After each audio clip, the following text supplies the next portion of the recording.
Assalamualaikum dear students. We are learning science for class 5.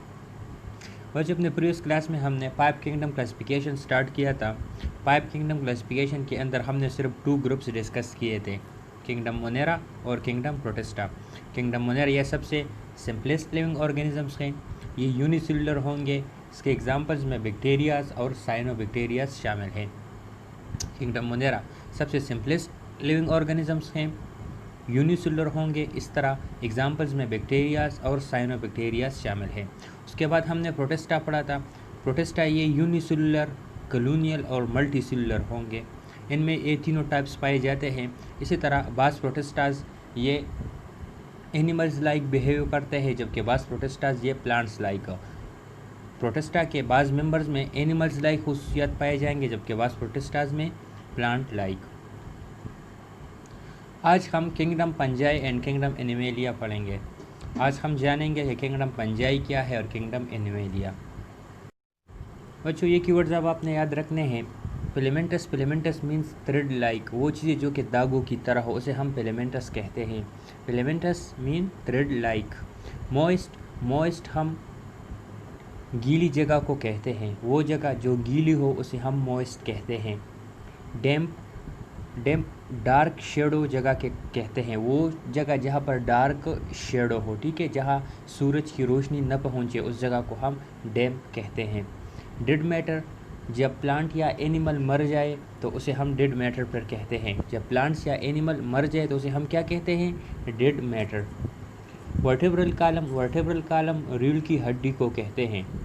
रीढ़ की हड्डी को वर्टेब्रल कॉलम कहते हैं। एक बार फिर सुन लें बच्चों कीवर्ड्स को।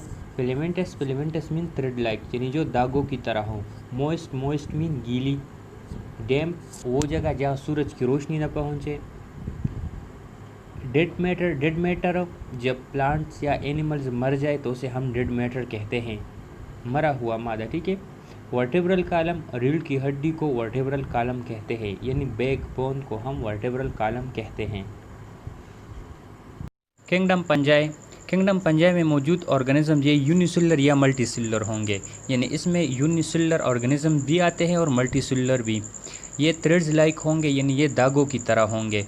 किंगडम पंजाई में मौजूद ऑर्गेनिजम्स ये या तो यूनिसेलुलर होंगे या मल्टी सेलुलर। इसी तरह ये थ्रेड्स लाइक होंगे, यानी धागों की तरह होंगे, filamentous. They don't prepare their own food, इस तरह ये अपना खुराक खुद तैयार नहीं कर सकते। किंगडम पंजाई में मौजूद ऑर्गेनिजम्स अपना खुराक खुद तैयार नहीं कर सकते। They get food from dead matters, ये जब प्लांट्स या एनिमल्स मर जाए तो इससे अपना खुराक हासिल करते हैं। किंगडम पंजाई जब प्लांट्स या एनिमल्स मर जाए तो इससे अपना खुराक हासिल करते हैं, इसीलिए इसको डिकम्पोजर्स भी कहते हैं। किंगडम पंजाई को हम डिकम्पोजर्स भी कहते हैं। They grow in moist, damp and moist places, ये वो जगह जहाँ पर सूरज की रोशनी न पड़ती हो ऐसी जगहों पर उगते हैं और गीली ज़मीन पर।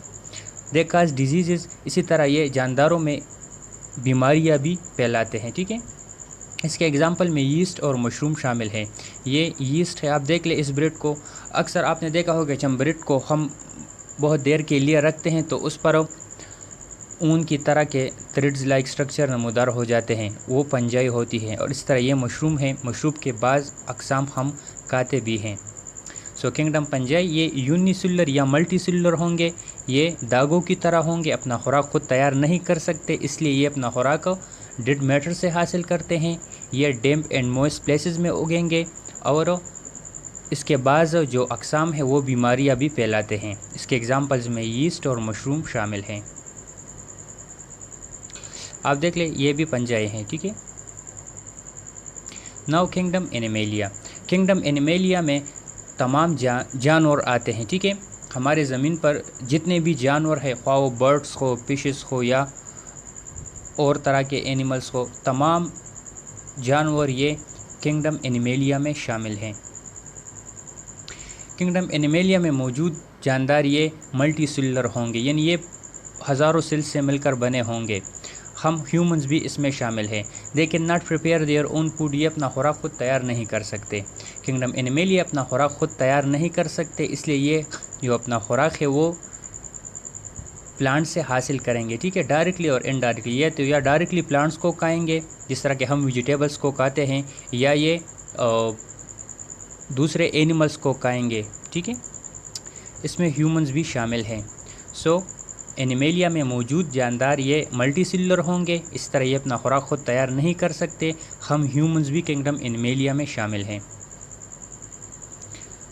Animalia are further divided into 2 groups. Animals जो है वो फिर 2 ग्रुप्स में डिवाइडेड है, वर्टिब्रेट्स एंड इनवर्टिब्रेट्स। एनिमल्स कितने ग्रुप्स में डिवाइड है? Vertebrates and invertebrates. बच्चों एक बात याद रख लें कि ये जो डिवीज़न है ये बैकबोन के बेस पर है, ठीक है। ये जो डिवीज़न है ये किस बेस पर है? बैकबोन के बेस पर। बैकबोन के बेस पर एनिमल्स ये 2 ग्रुप्स में डिवाइड हैं, वर्टिब्रेट्स एंड इनवर्टिब्रेट्स। वर्टिब्रेट्स उन जानवरों को कहते हैं जिनकी रीढ़ की हड्डी हो, यानी जिनके बॉडी में रीढ़ की हड्डी मौजूद हो, उसे हम वर्टिब्रेट्स कहते हैं। Those animals which have their vertebral column, वो जानवर जिनकी रीढ़ की हड्डी हो उसे हम वर्टिब्रेट्स कहते हैं। वर्टिब्रल कॉलम बैकबोन को कहते हैं। Vertebral column help in movement and give support to their body. Vertebral column ये रीढ़ की हड्डी जानवरों को सपोर्ट देती है, ठीक है। इसी तरह जब वो मूवमेंट करता है तो उसके मूवमेंट्स में भी उसके लिए मदद फराहम करते हैं। वर्टिब्रेट्स वो जानदार जिसकी रीढ़ की हड्डी हो, और वो रीढ़ की हड्डी क्या करती है? उन जानदारों को सपोर्ट करती है, ठीक है, उसके बॉडी को सपोर्ट करती है। इसी तरह उसे मूवमेंट में भी हेल्प फराहम करते हैं। इसके एग्जांपल्स में ह्यूमंस, काऊ, गोट, डॉग एक्सेट्रा, ये तमाम जानदार इसमें शामिल हैं। हम ह्यूमंस भी वर्टिब्रेट्स में शामिल है, यानी हमारे भी रीढ़ की हड्डी है। इस तरह काऊ, गोट, डॉग्स वगैरह भी। वर्टिब्रेट्स वो जानदार जिनके रीढ़ की हड्डी हो उसे हम वर्टिब्रेट्स कहते हैं। और वर्टिब्रेट्स में हम ह्यूमंस, काउस, गोट्स, शीप, इसी तरह फिश वगैरह शामिल हैं। इनवर्टिब्रेट्स वो जानदार जिनकी रीढ़ की हड्डी मौजूद ना हो उसे हम इनवर्टिब्रेट्स कहते हैं। इनवर्टिब्रेट्स उन जानवरों को कहते हैं जिनके रीढ़ की हड्डी नहीं होती, ठीक है। इनमें तमाम ये जो इंसेक्ट्स है, हशरात वगैरह सब इसमें शामिल हैं। They have exoskeleton. अब इन जानदारों में बैकबोन की जगह एक्जोस्केलेटन होता है। एक्जोस्केलेटन इसके बॉडी के ऊपर एक रिजिड सा, सख्त सा स्ट्रक्चर होता है, ठीक है बच्चों। इनवर्टिब्रेट्स में बैकबोन नहीं होगा। वो जानवर जिनमें बैकबोन ना हो उसे हम इनवर्टिब्रेट्स कहते हैं। इसी तरह इनवर्टिब्रेट्स के बॉडी के ऊपर एक्जोस्केलेटन होगा, यानी ये एक रिजिड सा, सख्त सा शेप होगा। इसके एग्जांपल्स में जेली फिश, अर्थवर्म और स्टार फिश ये तमाम शामिल है। इस तरह मैंने पहले भी आपको बताया कि तमाम जो ये कीड़े मकोड़े हैं, इंसेक्ट्स हैं, तमाम ये इनवर्टिब्रेट्स में शामिल हैं। नाउ समरी, आज हमने पंजाई पढ़ लिया। आज हमने पंजाई के कुछ कैरेक्टरिस्टिक्स पढ़ लिए। हमने पढ़ लिया कि पंजाई ये अपना खुराक खुद तैयार नहीं कर सकेगा। इसी तरह पंजाई जो है ना, इसे हम डिकम्पोजर्स भी कहते हैं, यानी ये जब प्लांट्स या एनिमल्स मर जाए तो उनसे ये अपने लिए खुराक हासिल करते हैं, ठीक है। बदले में उनके बॉडी को वो डिकम्पोज कर दे, यानी ख़त्म करते हैं।